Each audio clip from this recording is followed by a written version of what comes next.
And welcome to Two Steps Ahead podcast. I'm Son Edom, alongside somebody who tries to keep me contained. It doesn't work. Tara Hochshiro. Hey guys, how are you? Welcome back. Hey, so we put a lot of effort into our show. Yes, we do. And on top of that, we just have basic life that we deal with. Mm-hmm. Life's a little bit more stressful nowadays, but we're working, we're dealing with it. But so what are some of the things that you do when you just want to relax, have a Tara time? What do you like to do? I love to turn on Turner Classic Movies.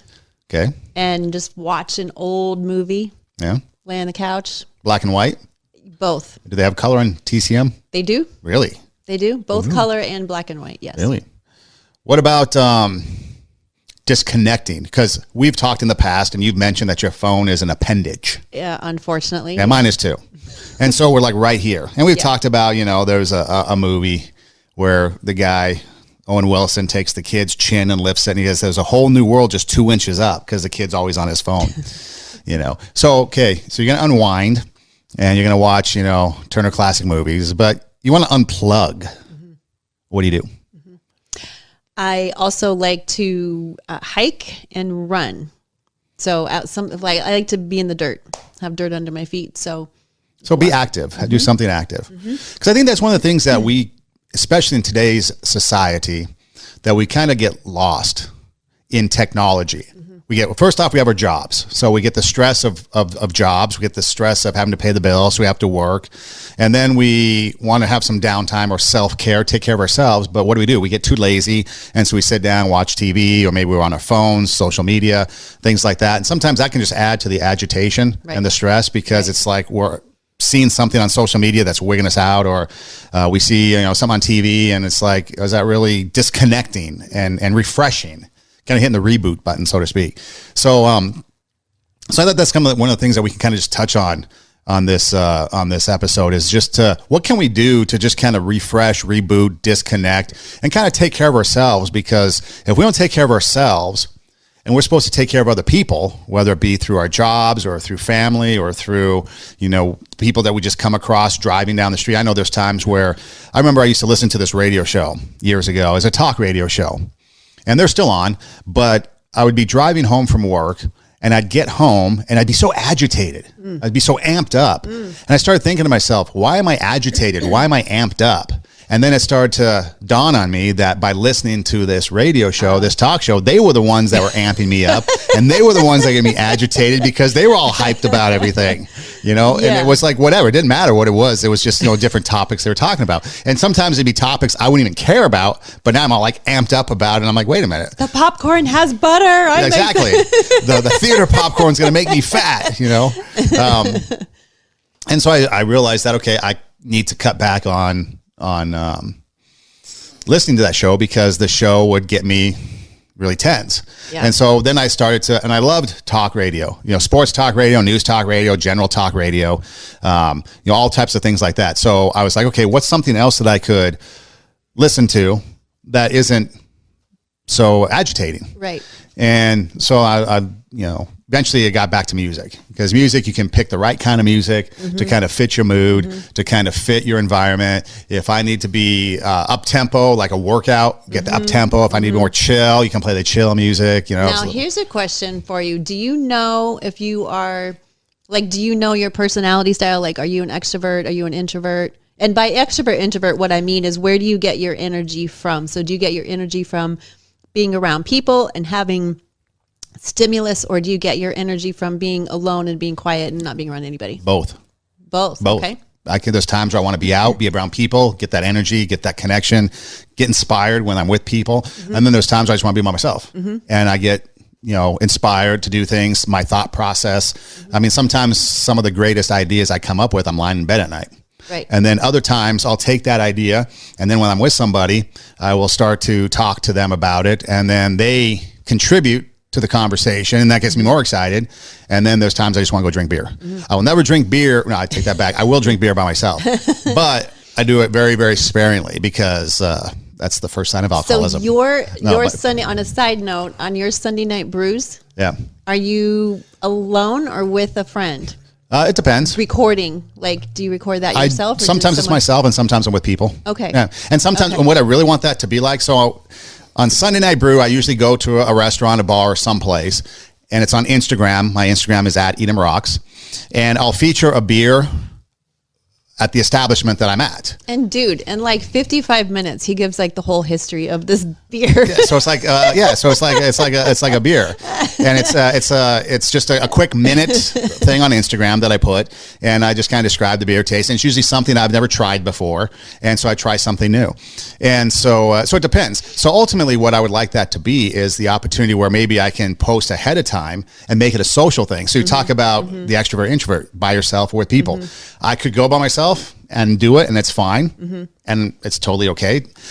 But then if I have people there to do it with me, that makes it even more exciting, more fun. But either way, I could do that. See, because I think the reason why I asked the question is that as we are thinking about activities that we do to de-stress, it's really important to know the kind of personality that we have, because sometimes we get confused. Like, why is this draining me?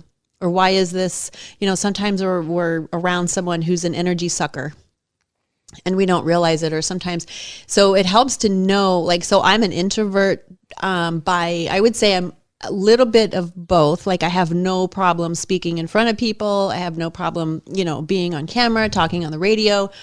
I do have a problem, however, with one-on-one that, like, if I have to go mingle, I hate that word mingle.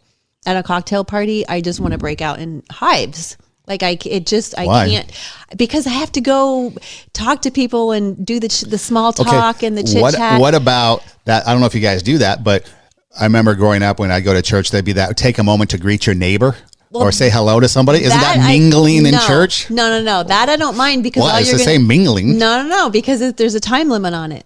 Some churches there wasn't. Because there's like, hey, how are you? Nice to meet you. So here, for example, if I go, I've been to a lot of women's conferences, a lot of weekend retreats or whatever. And, it's like nails on the chalkboard. Every single meal that you sit down, there's a different group of people at the table.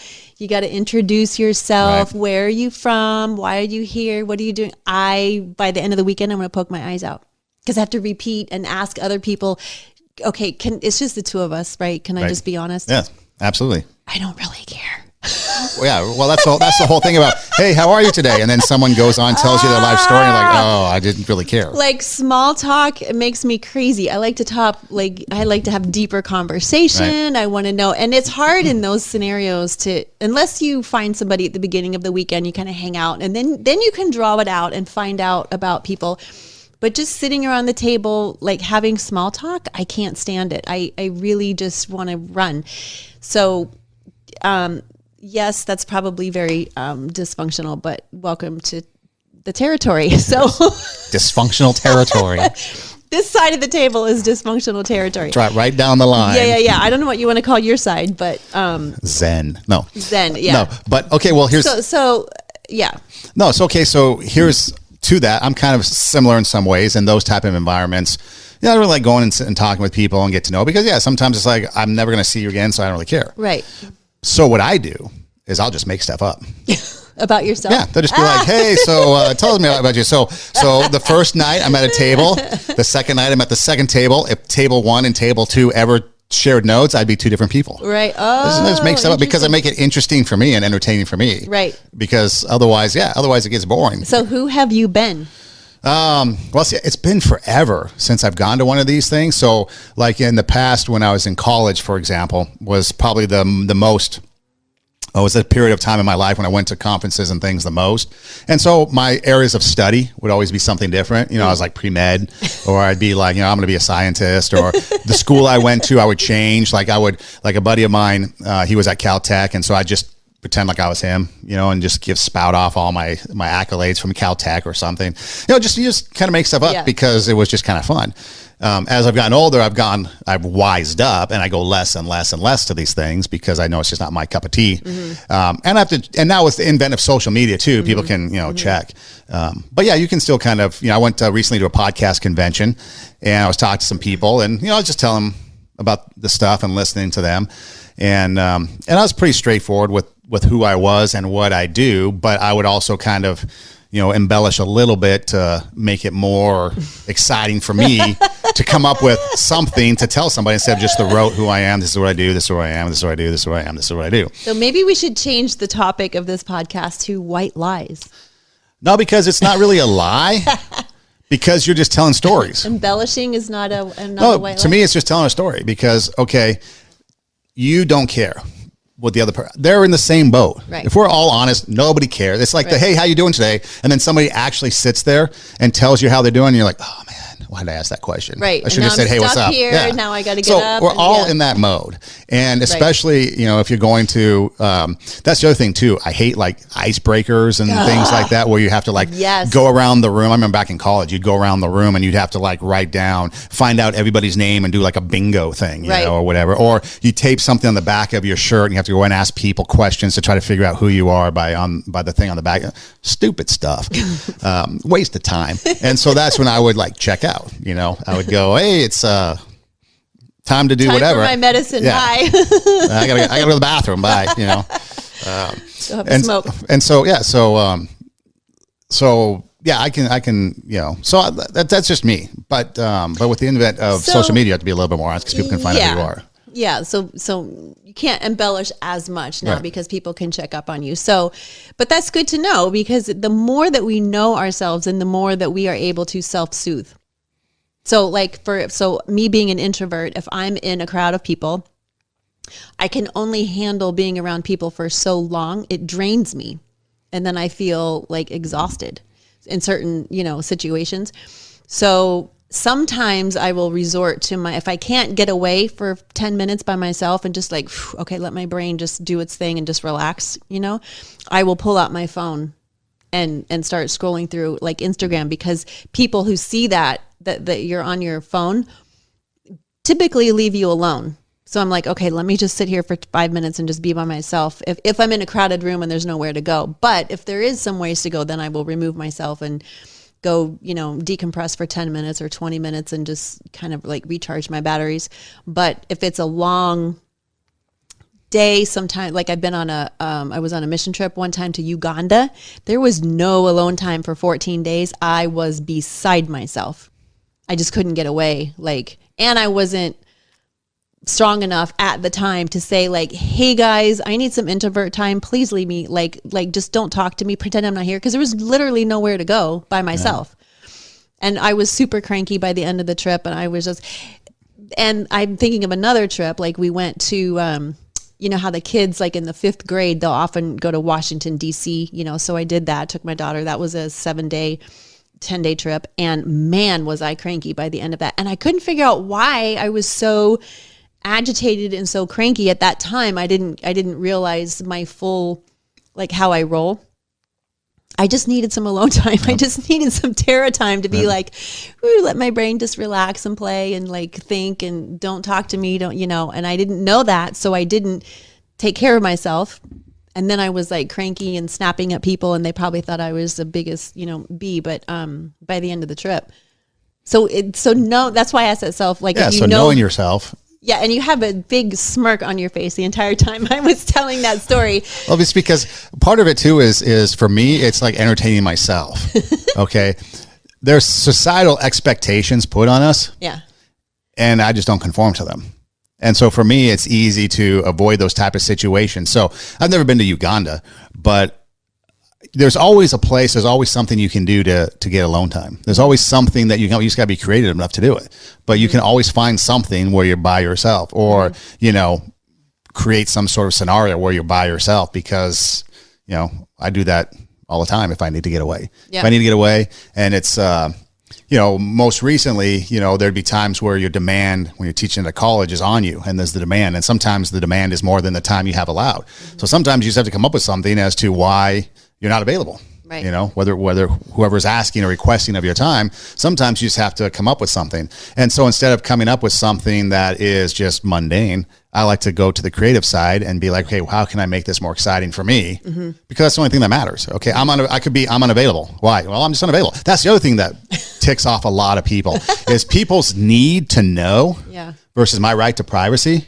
And people need to know, hey, are you coming to the meeting? No. Why? Well, none of your damn business. I can't make it. Okay, so you want an excuse? I got a root canal. Whatever. You know, so I can make up an excuse if you really want one, but the need to know, your need to know doesn't, you know, usurp my right to privacy. And so I think that's just what it is for me, is sometimes it just becomes one of those things where I just want to entertain myself. And it's a part of me knowing me. And okay, I have to be like in this environment. So you stress out because you have to be with people and mingle.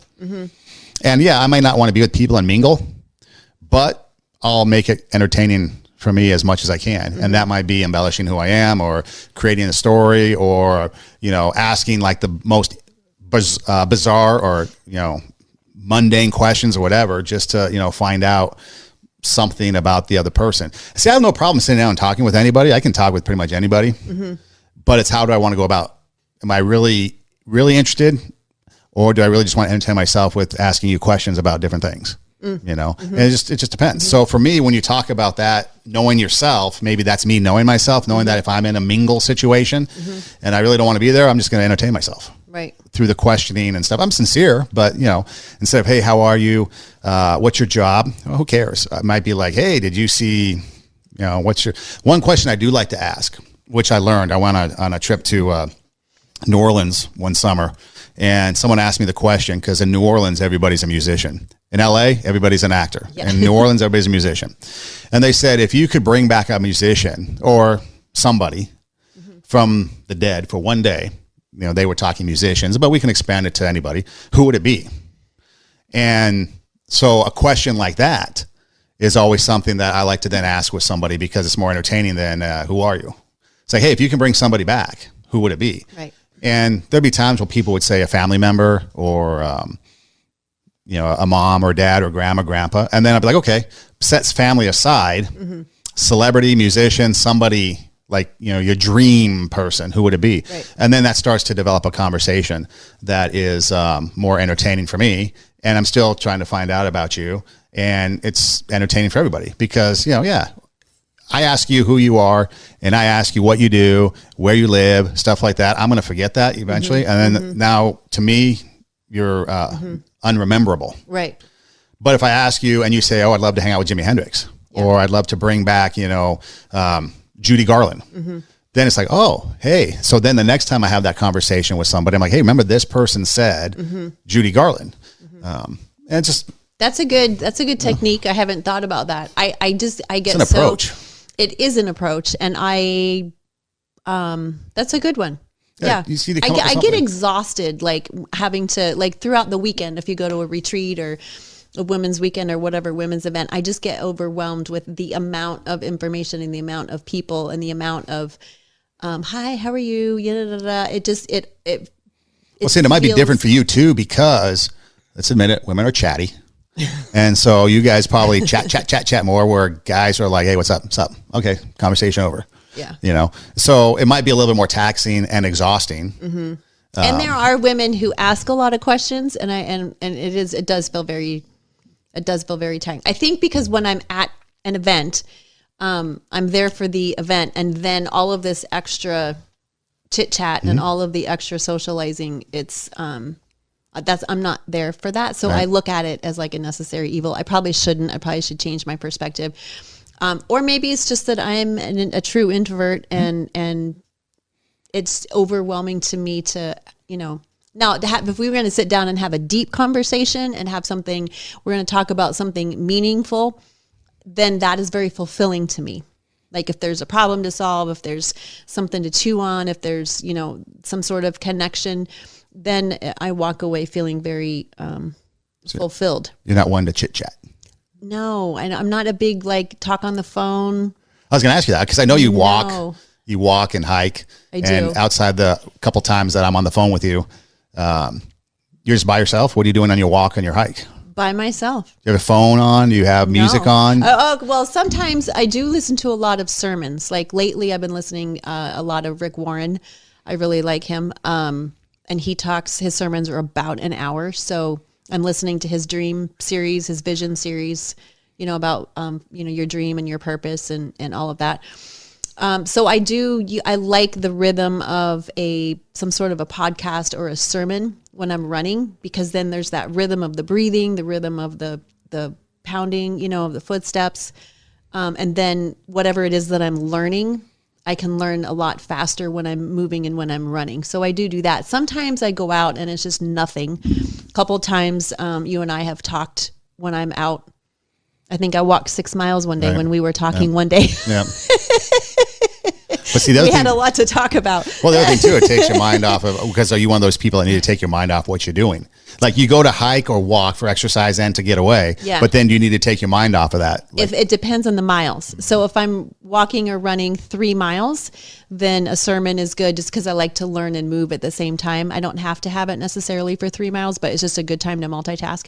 But if I'm going above 3 miles, like when I did the LA Marathon, then when I was getting into 6, 8, 10, 15, 20 miles, definitely had to have music or something to distract me, because I'm like, that chatter in your head, I'm tired, my legs hurt, and I had to keep telling my legs, you're fine, you're going to be fine, the lungs, okay, lungs, quiet down, you're breathing, you're not going to die. Like it's that constantly calming down the committee that wants to stop. And so if I have music to distract me, or if I have something else, then the body parts don't scream as loud. So that's interesting, because when I'm drinking beer, I have to tell my liver to calm down, tell my kidneys to relax. So I can understand that. Tell the body, just, hey, chill, you're fine. You're fine. Plenty of fluids are coming. You'll be hydrated shortly. You're not going to die. It's fine. It's okay. Let's call a transplant.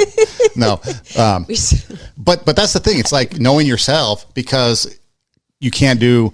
because some things, even if you do want to get away, okay. So let's say you had the day where you had nothing to do, nobody, nothing. It's just you. Mm-hmm. What would be your dream? Like, what do they call it? Ferris Bueller's day off, or your dream day off, Tara's day off. What would that consist of? Even know. I hate to disappoint you, but it would be like reading books and writing and problem solving, and still the same. It never turns off ever. It just never turns off.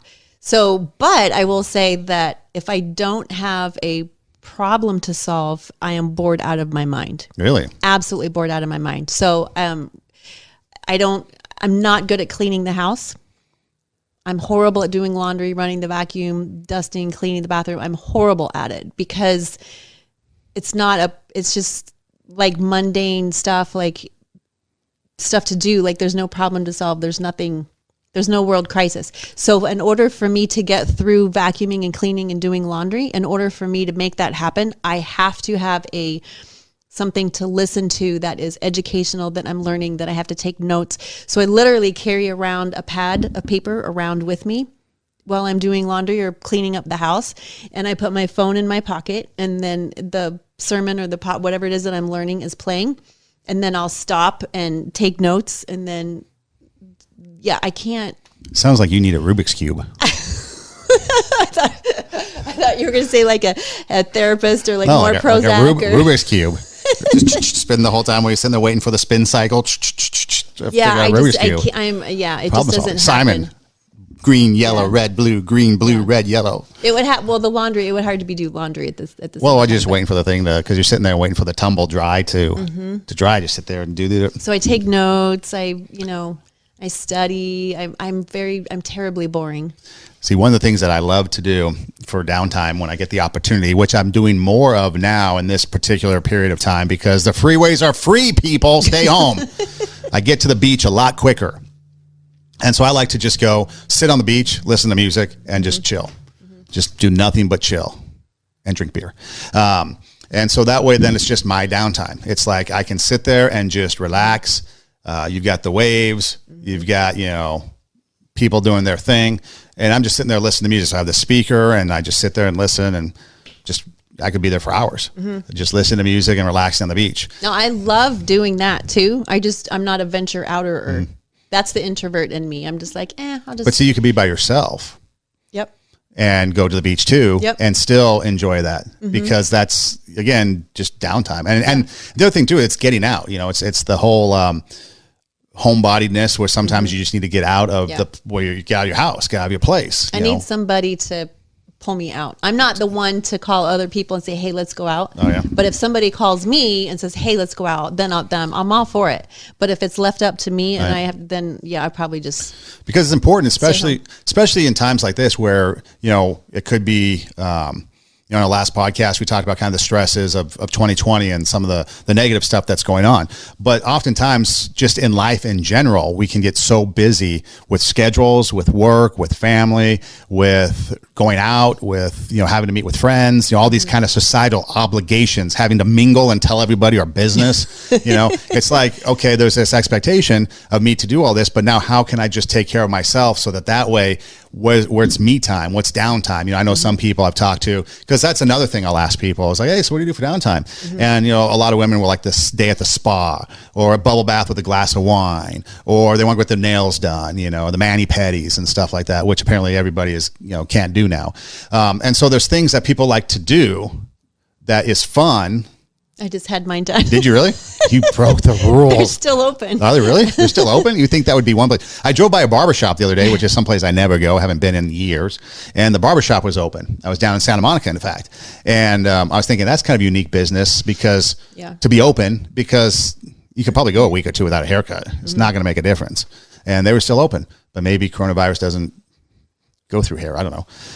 But so what, and so that's the whole thing. It's like finding something that you can do to take care of yourself that you enjoy, that's fun, that then you kind of get refreshed. I know another example, when you go on vacation, and I talked about my New Orleans trip, I went for like 8 days, I think it was, really long time. And people ask me, why'd you go to New Orleans for so long? There's not that much to do. I'm like, okay, the first 3-4 days I spent doing all the New Orleans stuff. Okay. The last 3 or 4 days I spent doing me. So I did all the vacation stuff, the Bourbon Street, the touristy stuff, the gardens, the cemeteries, the nightclubs, the music. And then the rest of the time it was like, okay, I'm going to get up and go to, the coffee shop and get some of the donuts there, and then go eat at the restaurants, and then go sit along the banks of the Mississippi and just, do chill stuff. Right. And, it always rained like at 1:00 in the afternoon. So go take a nap, just whatever, because then that was my downtime part of the vacation. Because how many times you come back from vacation, like, I need a vacation from vacation. Exactly. That was the point. The point was I wanted to go see New Orleans and be a part of it, but then I wanted to have a time, because New Orleans was a place where you can only be there for so long, and then you're like, I've done it. And so then it's like, okay, what can I do to just chill? And then I started to do the relaxing stuff, the downtime stuff. Okay, I'm going to go to dinner, and I'm going to take 2 hours. Right. I'm going to go walk. I'm going to go see this place. Well, do I need an Uber? No, I've got no place to be for the next 3 days. So let's walk. So I'm going to go walk. There's this really cool place over here that someone said, the green line, the red line, the trolleys. Okay, I'm just going to go sit and ride one until the end. I get that way when I go to New York, when we're in Manhattan, because it's so busy, and our daughter's an extrovert. And so it's hard to keep up with her. She's just go, go, go, go, go. She's like on and off. That's her only 2 speeds. It's just on and off. So I do get to a point when I'm like, oh, I just need to sit on the park bench and just watch the people go by for like an hour and just relax, because it's a lot of stimulation. It's a lot to take in. And I feel for people who, like we talked about in the last podcast, that there's, so many stressors, with the coronavirus and the kind of character that we have. And a lot of times when we don't take care of ourselves, when we don't know what it is that fills us up to have that downtime and to recharge our batteries, then when we get to something like the coronavirus, all of a sudden we just tap out quickly, because our tank isn't full, and we haven't taken the time to do what it is, that we need to recharge and take some me time, because our lives are so busy, it's, especially if you have kids, it's work and sports and activities, and it's just one thing after another. And a lot of times we just don't have time. I remember somebody asked me one time, because I was teaching, doing radio, got a couple shows and stuff. And they said, what do you like to do for your hobby? Well, this is my hobby. Like what we're doing now is like me enjoying my downtime. Yeah, me too. You know, this is like the recharge to be able to go out and do things. Exactly. There's a music show that I used to do. Well, I still kind of do it, but not as frequent because there's other things I'm doing. And again, that's my recharge. So sometimes guitarists, you take a guitarist, for example, a musician. I think some of the best times that they enjoy the most is when they're just sitting there and playing. Mm-hmm. They're not playing to record. They're not playing to create a song that's going to go on an album. They're just playing. Mm-hmm. And some of the fun times they have is just a bunch of people get together and jam. Right. And they're not even doing anything. It's just like they're just together and playing. Mm-hmm. So they're still doing their craft. Yeah. But their craft isn't creating anything that's going to be commercialized and then put out there for people to buy. They're just playing. Mm-hmm. And that's kind of like it for me too. And so I was like, yeah, I do some fun things. Like I said, I like to go to the beach. I like to go out. I like to, socialize with people. I like to go check out different bars and things like that. But sometimes just doing this, doing what I love to do, even though it does take a little bit of effort, the setup, the thinking about what we're going to talk about, what the topics, posting it online, doing all the things that are required to make a podcast go. But yet to me, that's all fun and downtime because that's what I enjoy doing. Yeah, I'm the same way. I honestly get excited on the day that we're going to record. It's like, okay, now we get to go, because there's so much output that we do for other people. We go to work, and I know in my job at work during the day, it's just like a constant, what do we do about this? What do we do about that? All the HR stuff, people's, problems and all that kind of stuff. And I love that. I love problem solving, but then there's just so much of it. At some point it's like, there's no input. And when we have a craft, when we have creativity, when we have something that, so I think there's two parts of it. We can decompress with a hike or go to the beach or to get away and be alone.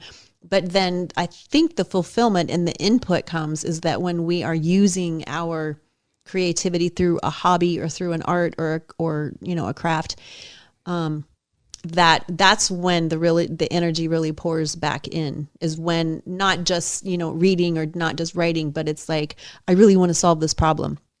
I really want to tackle this issue. I really want to talk about, how we can, grow our characters so that people's lives can be better. That's what fuels me. Like, okay, these relationships are just ridiculous. Like, how can I help? How can I be a part of the solution and really give somebody, at least a little tidbit of information that might help them through that difficult relationship or that communication or conversation or whatever. That's what drives me. And I hear things and I'm like, ooh, okay, maybe we could write a book about that. Maybe we could have a podcast. Maybe we could have a TV show. Maybe we could have, and there's all these ideas to start, and when I can sit and just be alone so that my brain can latch on to that stuff and just run away and not worry about finances or coronavirus or whatever, when it can just go freely and like, yeah, that would be a great story, to publish, or this is a great idea. All of that free flowing energy is like, it just, I just feel my reservoir just filling. See, we've talked about in the past on different issues that there's the black, the white, and the gray areas. And a lot of people like to live in the black and the white. Mm-hmm. I think this is one area that we can actually really live in the gray. Mm-hmm. What I mean by that is people think, okay, if I have to have downtime, then I need to do something and get completely away, whether it be for a hike, whether it hide in the closet and read a book, whether it be in a bubble bath, whether it be, a day at the spa. Okay, those might be good things to do, but it doesn't always have to be that way. That's good. But you also can be, okay, what do I enjoy? I enjoy cooking. Okay, you know what? I'm going to make something that isn't for dinner. Right. I'm going to make something that isn't going to benefit somebody because it's a necessity. I like to cook, so I'm just going to make something. Mm-hmm. Make a souffle, whatever that you always wanted to try, a recipe, a dessert, something. Because a lot of people can, like to just experiment. I know bartenders that will sit there and try to just create cocktails, different, variations of drinks. They're still working, but they're doing something they enjoy through their job, and that's creating something. Advancing their passion. Yeah, exactly. They're moving it forward. It's taking your passion and making it happen. Letting yourself be great. That's what it's about. And so that's why when I talk about the gray areas, when we think about societal obligations and, I have to mingle with you. Okay, so you want to know about me? Well, yeah, I can tell you about me, but maybe we can do something that's a little bit more exciting. Yeah. That makes the conversation better, that makes this mingling enduring. Right. Maybe I can do something that other people think, hey, don't you do anything other than radio? Yeah, I do. But this is also what I like to do that keeps me sane because it's a lot of fun. Just like musicians will play. Hey, don't you want to go do something besides sit in your room and play guitar all day? I remember a lot of friends in high school, they would just sit and play guitar all day in their rooms and their parents would just go like nuts. But that's what you enjoy doing because that was their break from studying. That was their break from doing the chores. That was their break from, relationships, whatever. And so that's the thing where you can live in those gray areas because society might say this is what you do to relax and this is what you do for, downtime and this is the vacation you take. But find that area where it's like a combination maybe. Right. Here's your passion. You might be working your passion, but then how do you make it fun for you? And that's where some of the other things that I would do, whether it be posting little things on social media or whether it be doing a show or whether it be, trying to come up with interviews and things like that, ideas. It's because that's all a part of the creative process for me, but it's also fun because that's what I enjoy. Just doing something you enjoy is the important part of self-care and taking care of yourself too, and getting away from the obligation, the obligatory, and doing the what I want to do. And I think that's important at work too, because a lot of times we have jobs that, no job has 100% of what, you just mentioned with the podcast. We love sitting here and having this conversation. But then there's the marketing, there's the publishing, to put it on all of the social platforms that we're on. There's a lot of work that is a little bit more tedious and not so fun. And every job has that. Sometimes people are not savvy enough to look for opportunities in their work that fit into their passion. It fit into their skill sets for like hobbies and creativity. And I always encourage people, like, maybe you're just in the wrong seat in the bus. Maybe it's not the job that you hate. Maybe there's a certain aspect of that job, but maybe you could go to your boss and talk about like, okay, I really enjoy doing this. Can I do more of it? The jobs can also, there's always a different seat to sit in, but I think we forget that just because we go to a job that we have to do everything on there. And sometimes there's tasks that we're just going to hate.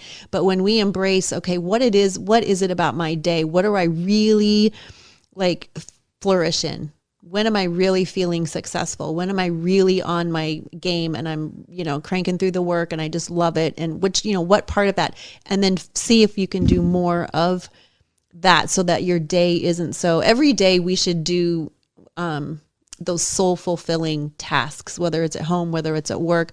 We should, really zero in on our strengths and our passions and what it is that we enjoy, and do more of it. Because I think then we'll be happier people.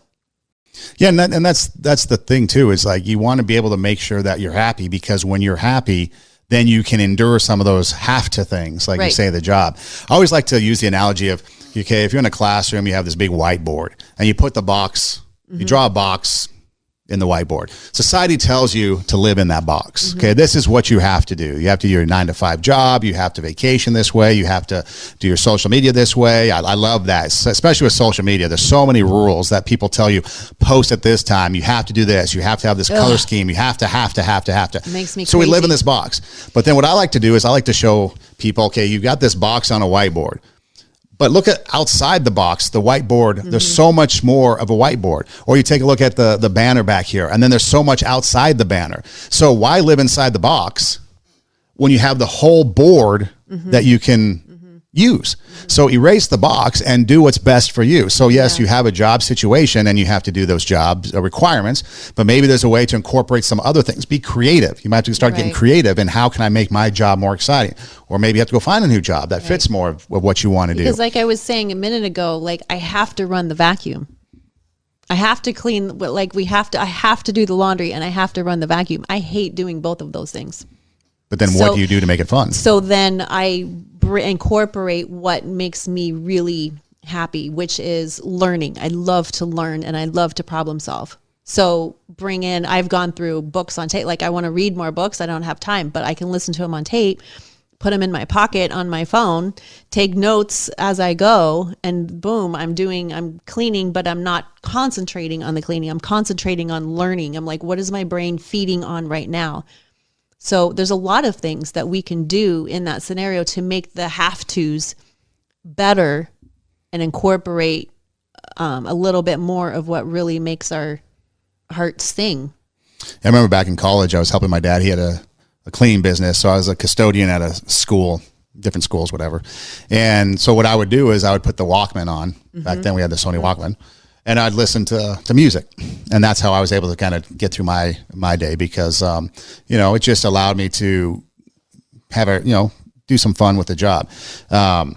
And then there's other places, like I remember I've worked security jobs before. We just stand there and you're just like, whatever, what am I doing? Why am I doing this job? It's so mind numbing. And so there's times where then you have to kind of challenge yourself. So I've been on both sides. Okay. I've had the jobs where it's been great. It's fun, like producing radio shows and being a part of radio shows where the whole day is just, hey, this is great. This is the best time. There's nothing I would change.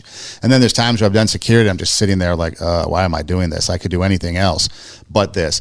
And so you have to be a little bit more challenged in how you become, creative. It was kind of like, people won't know this unless you were of a certain age, but when you were driving on a trip with your family, this was before the video games and the technology that we have today. You would play the alphabet game where you try to do, find whether it's a sign or the license plate game. How many different license plates can you find, And so, sometimes I'm going to be Nevada, you're going to be Arizona, and whoever gets the most Nevada plates or Arizona plates, wins. So you had to come up with some of these kind of creative ideas. Diddles, all the cars with one light. Right, exactly. So that was the thing. You had to create these things. Yeah. I think sometimes we lose that because we have a technology-based society where we are receiving only. Right. The entertainment is on our phone. It's an appendage. Right. And so we're just receiving. And then when it comes time to, okay, how can I get creative? We kind of lose that. Right. And that's what it is when it comes to, like, for me, when you're talking about the mingling and some other things, I have the ability to maybe do some of these things because I wasn't in this technology era. I had to come up with the creative things, and I don't mind. Plus, to me, I'm kind of confident knowing myself, like you mentioned earlier, knowing yourself and knowing what you're going to do. I'm completely fine with telling stories if that's going to be interesting and entertaining to me. I have no problem with that. I don't fear that, It's just, and it's just like doing it. And I think we talked about it before too. It's like, for us to sit down and do something like this and put it out there, I have no problems just doing it and putting it out there. Whereas others might have a problem with the whole idea of just doing it and putting it out there. Right. I've had people in the past that like to edit their shows and make sure it's like perfect before they put it out there. And then there's others like me that just do it and put it out there. Have fun with it. And so again, you got to know yourself, but it is important that you don't live inside that box, that you be able to use the whole board, be able to become creative in how you're doing things and how you're working, because then it avoids the whole mundane routine of life. Right. And life is way more fulfilling. Right. Life is way more exciting if we're doing things that are exciting and fulfilling and taking time for ourselves and doing whatever it is that we enjoy doing. Right. And especially during times like now when, during this coronavirus and a lot of people are quarantined, it's still time to live. It's still time this is a temporary situation. It's going to pass. Every illness that has come through is on a bell curve and it doesn't last, forever. Hopefully we're not going to experience a lot of tragedy with this. But there's still a lot of living to do. We focus so much on the what if and what could and shoulda, coulda, woulda. Don't should on yourself, by the way. Stop shoulding on yourself. But there's still time to live, and there's still time this is a great time when things are quiet to be creative and to remember what your dreams are and to plan for the future and to map out, your passions and what it is that you want to be successful at. And what are your core values? This would be a great time to do that project, to list out your core values. And core values are just, what drives you. They're not the wannabes like, honest and trustworthy, but what is it that drives you, right? So my core value is I'm a learner because that's what drives my behavior. So I can say that that's a core value. But this is a great time to figure that stuff out. When we're in tragedy is not the time to give up and to not do those things that fulfill us and to not be creative. Now's the time to get creative and to embrace our passions and to use those to say, look, I'm still going to move forward. I'm still going to live life. It might look a little bit different, but wherever you go, there you are. I'm still the same person. I still have the same dreams, still, the desires and passions. We should take those off the shelf during this time and not keep them under lock and key. When I grew up in California. I grew up in LA, and my first radio job was in Iowa. It was in the Midwest, in case you don't know where Iowa is. And so you'd be surprised. I kid you not. They'd be surprised. I've had people say, where's Iowa? It's back there. Okay. And then my second job was in Nebraska before I came back to LA. But so when I was in Iowa, the year was really bad. It was a bad winter, really bad. And so, of course, me being from California, not really being a part of snow, the first blizzard hit, and I'm out there doing everything snow related I can. Right. Okay. And people are looking out their windows like, who's this nut job out there in the blizzard, running around in the snow? And I was completely unprepared for it too. I've got like, a California coat, right? No, you need like a winter coat, which I didn't have. I thought my, members only jacket was going to be my winter coat because that was my winter coat in LA. No. And so I'm the one running around, but the mindset was for people that have experienced it, you kind of get into this rut and this mundane, okay, it's a blizzard, I stay indoors. Right. And just exist. Right. Whereas for me, it was exciting, it was new. And so I was going to go out there and do everything I possibly can to have fun, sledding, snowman, all the stupid stuff, the snow angels, everything you kind of, see and read about. I wanted to do an experience because it was like the first real time it snowed. And then about 2 months later, I'm like, okay, this stuff can go away now because it like snowed for like 6 months. Right. And it didn't go away. It was there forever. I had like walls and walls of snow. It was the only time ever where remember the post office was through rain, snow, sleet, and hail. It was the first time ever I got a note from the post office and said they weren't delivering mail anymore because my snow on the walk was too high. Oh, wow. And so they were actually going to turn me away. So I had to actually find a way to shovel snow, which I had no place to put it because I already had so much. But that was kind of like the thing. So my neighbor pulls me aside one time and he's like, hey, why are you always out in the snow? I mean, you're nutty. It's like, no, this is a new experience for me. And this is what I want to experience because who knows if I'll be able to experience it again. But the mentality was a fresh one because he's like, oh, that's kind of interesting. Because, we kind of get complacent and we just kind of live. Okay, it's snow, so we're coming in. It's summer, so we're going to go have fun and do all that stuff. But now it's snow, so we're going to hunker down.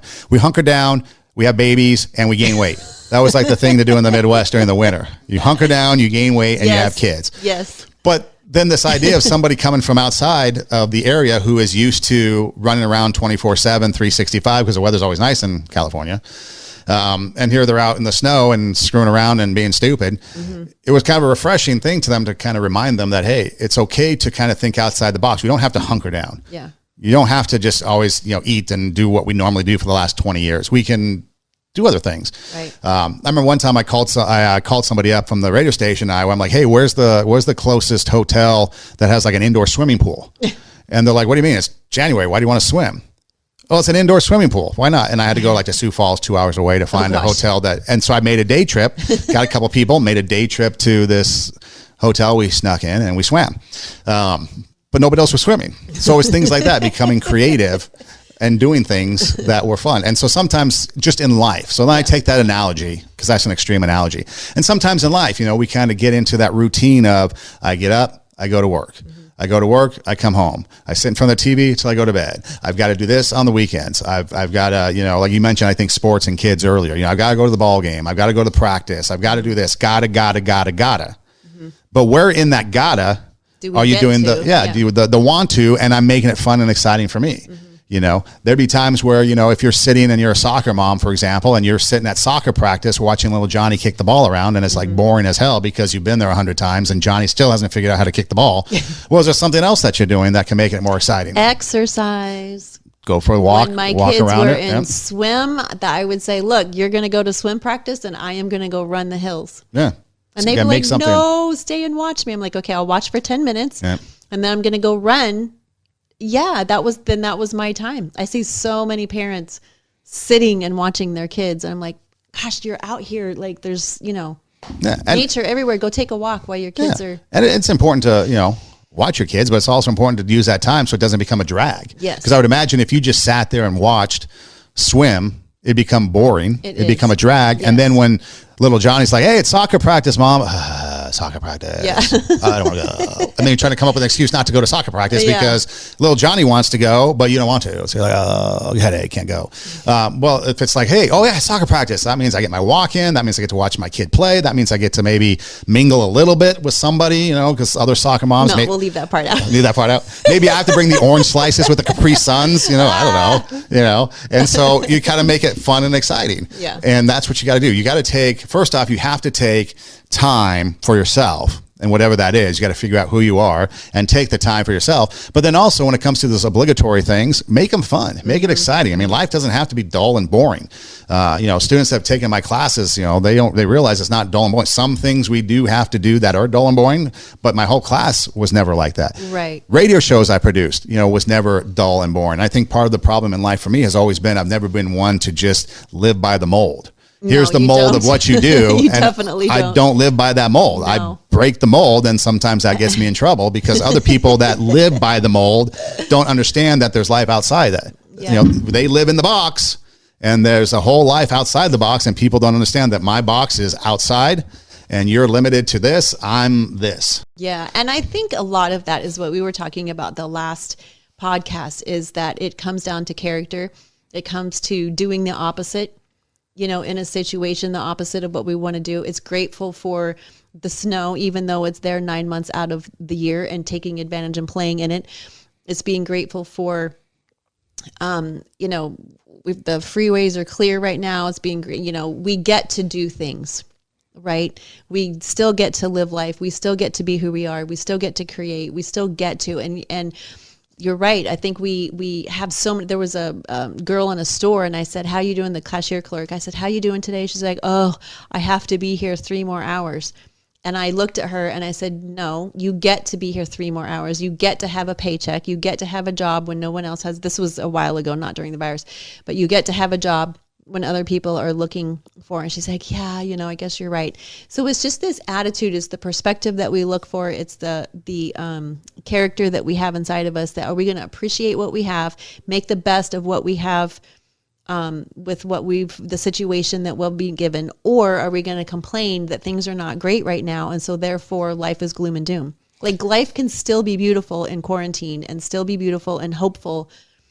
That's the whole point of hope. Like, if we didn't have bad situations, there wouldn't be the necessity for hope. And if we didn't have fear, there wouldn't be the necessity for faith, right? And so we forget. We can say it on a bumper sticker or on a billboard, or put it on, a nice little quote on Instagram, but do we really live by that? Do we really embrace, our passion in the time of despair, or really live in a time when everything all over the news is just, just negative? What was at the bottom of Pandora's box? Hope. That's right. The last thing that came out was hope. Actually, it didn't come out. I guess everything, depending on the version, but everything comes flying out, all this negative, and they look in the bottom, and there's hope in the bottom of Pandora's box. Right. So just to finalize that security job story, while I was sitting there doing nothing, I literally was sitting there guarding a parking lot. Okay. But the job consisted of a showcase house, and then the showcase house, they would have, and people would come through and they would tour the house and stuff. And so then there was like Wolfgang Puck had like a kitchen where then people could spend, have lunch and stuff like that, because it was this big mansion somewhere. Right. And they remodeled it, and then it becomes a showcase house. It's a big uppity thing. But here was the thing. So what I started to realize was that the workers in the kitchen would come to the back lot where I was just standing there guarding this parking lot, and they'd smoke. That was their smoke break. Mm-hmm. Hey, you have a smoke? So I do. I don't smoke. Light bulb. Next day, I'd packs of smokes. They would come up and be like, "Hey, do you have a smoke?" "Oh, I do. Here's a smoke." "Well, how much do I owe you?" "Nah, don't worry about it. Keep it." "Oh, really?" "Yeah, no, don't worry about it. It's cool." Well, then that turned into they would exchange pizza for smokes. There you go. So that's how it became a thing for me to break my boredom, was that when the people came, if they didn't have smokes, I would offer them a smoke, and then they bring me, it was, just a small little personal pizzas, whatever. At the end of the day, because they had leftovers, whatever, they would make sure that they would give me the thing. Mm-hmm. So that was a way for me in my creativity or in my environment to take that boring, mundane job of and turn it into something fun. I didn't need to eat. I didn't need to have that, but it was something fun to do. No, I don't have smokes with you now. No, you can't have smokes. You're quitting. No, but that was just something fun for me to be able to do, because then I also got to interact and tell my, sensational stories to the people that were smoking, and they got to tell their sensational stories, and, it was just fun. But that's the thing. You got to take life, no matter what it is, and be creative with it. Have fun with it. Yes, you have to do the have-tos. You ought to do the oughtas, but make it fun. Make it exciting. Do the things that are fun. There was somebody for my birthday. that a friend of mine that was sending me, was going to send me a number of emails because she couldn't text or anything. She had to do emails of my age. And she was counting up 13, 14, and then she jumped to like a bigger number. And I'm like, wait a minute, what happened to these numbers? Because, it just ran out of time for the day. I'm that old, it ran out of time of the day. But it was just kind of a fun thing. It was kind of a creative thing where I'd get these little just 2-3 word emails. And so it's just kind of another fun, creative way to spend the day. So that was the thing. It's like you can do things where you can have fun and you can have excitement and you can enjoy what you're doing. So whether it's the mundaneness of being a checker at a check stand, or whether it's you're being in a cubicle, or whether it's you're doing a podcast, or whether you're driving, or quarantine, yeah, whatever it is, those things that you can do to make it fun, make it exciting. You just got to think outside the box, and it doesn't have to be binge watching Netflix. I mean, that could be a part of it. It's a great time to organize, great time to spring clean, a great time to catch up on, whatever it is. And a great time to think about your future and what you want to do, just self-reflection. Right. Decide who you want to be. Oftentimes just sitting there and reflecting upon yourself and what you want to do. But it all stems, going back to the premise of this, is that you have to find something that you enjoy to do so that then you can start having some fun. So whether it's your hike, whether it's you're going to the beach and listening to music, whether it be your bubble bath, whether it be your glass of wine, whether it be your coffee in the morning, the simple things, whatever it is that you're doing, you're finding your fun that's going to refresh you and recharge your battery. Right. But then now you can turn that into, how can I then make the rest of my life so that I don't need to go to the beach every single day and listen to music and just to recharge. I can do that for fun, but now stay home so I can continue to go to the beach. But that's the thing. It's having fun and enjoying life, because life is short. Life goes by quick. You never know, like the coronavirus, all the sports fans, done. There's no sports. So what are you going to do to be creative? I had one guy I know, he kept sending me messages. He didn't know what he was going to do. He's a former student. Didn't know what he's going to do because there was no sports. And so I kept, hey, listen to Two Steps Ahead podcast. We got about 20 episodes that you can listen to. That's about 20 hours, of stuff to do. For sure. But you got to find things to do. You know? And there's sports on repeat. There's sports that can be looked up, old games and old fight. We like UFC fights. We watch a lot of that. So explains a lot about you, your violent tendencies. I really like watching it. Joe Rogan is an excellent commentator. So, I think that we can always embrace. We can always use whatever it is that we have in front of us at that moment and turn it into a positive and turn it into a hopeful situation. Two Steps Ahead podcast, highlighting the stuff we've stepped in so you don't have to. Hey, take your passion, make it happen, let yourself be great. You can find us all over the place, and we've got some exciting news coming out eventually as to, sooner probably rather than later. By the time you hear this, we might have already made announcements about the expansion of the show. But you can find us on Instagram, IGTV. Our Instagram account is Two Steps Ahead podcast. My personal Instagram is Edem Rocks, EIDEM ROCKS. Your Instagram is? I am at Tara Hoke-Shiro, TARAHOKESCHIRO.